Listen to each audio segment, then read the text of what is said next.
Building को क्यों नहीं दी गई? ये भी तो इलीगल है। क्या महानगर पालिका लीगल है बिल्डिंग? ये नहीं है।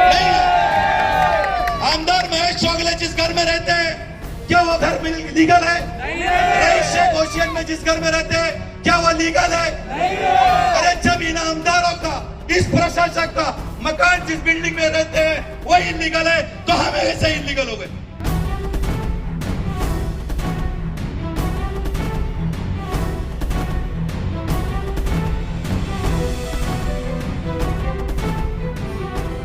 चौगले भी वो बोलो चल ले रहे, लेकिन बस स्थानक की हालत क्या है? ये राज्य सरकार की कोई भी नीति नहीं आती है, उसको अपना बताने के चक्कर में शहर के लोगों की दिशा भूल की जाती है। मैं स्पष्ट कहना चाहूंगा, अगली बारी केबी नगर शांतिनगर रोड की है, उसके बाद शांतिनगर में 100 फुट रोड आ रहा है, उस रोड की है। ये मैं क्यों कहना चाह रहा हूं कि आमदार रईस शेख के सारे बिल्डरों ने उस रोड पे प्रॉपर्टी लिया हुआ है डेवलपमेंट के लिए। अरे बॉम्बे में मौलाना मोइन मियां इनका विरोध क्यों कर रहे थे? बिल्डरों से पैसे लेके बिलाल मस्जिद की दुकानें इन्होंने तोड़ाया था। इनके अंदर कोई ईमान नहीं है, इनमें कोई इंसानियत नहीं है, ये सिर्फ पैसा लेकर बिल्डरों के लिए काम कर रहे हैं।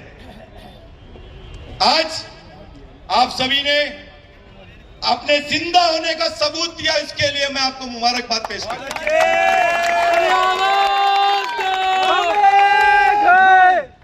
दोस्तों, क्योंकि अभी इलेक्शन कमीशन,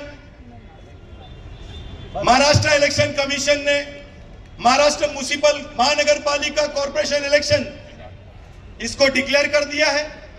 इसलिए पुलिस की रिक्वेस्ट पर हम ये आंदोलन फिलहाल बंद कर रहे हैं, जबकि ऐसा होना नहीं चाहिए। प्रशासक नहीं मिला, यही बैठे रहना चाहिए। बैठना चाहिए कि नहीं बैठना चाहिए? लेकिन पुलिस ने हमेशा ही सही का, सत्य का साथ दिया है, हमारा सहयोग किया है। इसलिए पुलिस की रिक्वेस्ट पर हम सभी ये प्रोटेस्ट अभी फिलहाल स्थगित कर रहे हैं। लेकिन इलेक्शन के बीच अगर कोई अधिकारी इलेक्शन छोड़कर कल्याण रोड की दुकान और मकान छूने की कोशिश किया तो रांजोली नाका बाईपास जाम करने का काम हम करेंगे। ये महानगर पालिका आने की जरूरत नहीं है। ये बिल्डरों से पैसे ले लिया है, अंजूर फाटा से कल्याण नाके तक, अंजूर फाटा से कल्याण नाके तक दुकान और मकान को तोड़ा गया, नोटिस दी गई, ये अतिक्रमण था, ये इलीगल बांधकाम था। अतिक्रमण का मतलब समझते आप? कब्जा धारक। कौन कब्जा धारक कल्याण रोड पर है? कौन कब्जा धारक धावनकर नाके पे? कोई नहीं, लेकिन तोड़ दिया गया। इलीगल जो नोटिस दी गई, municipal corporation act 1949 section 478 sub section 1, इसके तहत जो नोटिस दी गई कि इलीगल बांधकाम है अंजूर फाटा से कल्याण नाके तक, इसलिए 24 घंटे के भीतर तोड़ दिया गया। वो नोटिस रशीद ताहिर साहब, इस बिल्डिंग को क्यों नहीं दी गई? ये भी तो इलीगल है। क्या महानगर पालिका लीगल है बिल्डिंग? ये नहीं है। आमदार महेश चौगले जिस घर में रहते हैं, क्या वो घर लीगल है? रईस शेख होशियन में जिस घर में रहते हैं, क्या वो लीगल है? अरे जब इन आमदारों का, इस प्रशासक का मकान जिस बिल्डिंग में रहते हैं वो इलीगल है, तो हम ऐसे इलीगल हो गए।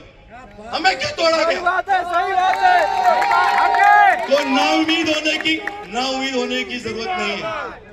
मैं ये बोलना चाहूंगा कि ऐसा नहीं है कि हमारी मदद के लिए कोई आगे नहीं आ रहा है। एक मसीहा सामने है, और भी मसीहा बहुत है जो हमें इंसाफ दिलाएंगे, याद रख लेना। बस जरूरत यह है कि हमें आखिरी तक लड़ना है। जीत हार अल्लाह सुब्हाना ताला के हाथ में है। मुझे ये यकीन है अल्लाह सुब्हाना ताला हमें कामयाबी जरूर देगा, क्योंकि हम सच पे हैं, हम हक पे हैं, हम शहर के विकास के साथ हैं, हम मेट्रो को भिवंडी शहर में लाने के साथ में हैं।